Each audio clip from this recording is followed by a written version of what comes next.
Hai, Assalamualaikum semua. Kalau dekat rumah ada nasi yang tak habis makan, tapi nasi tu sikit pula untuk kita buat nasi goreng, jom kita buat cucur nasi.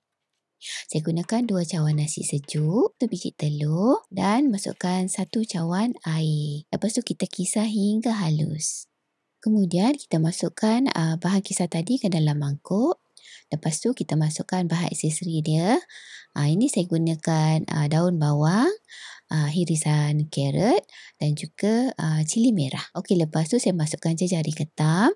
Lepas tu kita masukkan sedikit serbuk peti ayam. Kita gaul rata semua bahan-bahan ni. Kemudian kita masukkan 5 sudu besar tepung gandum.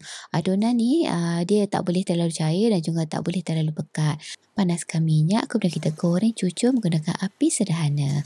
Okey, lepas tu kita terbalikkan cucur untuk goreng sebelah lagi. Okey, setelah cucur masak, bolehlah kita angkat dan toskan. Okey, ini dia hasilnya. Cucur nasi kita telah pun siap digoreng. Kalau kita tengok tekstur dalam dia, memang sangat gebu dan sangat lembut. Kita makan macam ni pun memang dah cukup sedap dah. Tengok tu, bila kita picit memang melantun-lantun. Okey, terima kasih menonton dan selamat mencuba.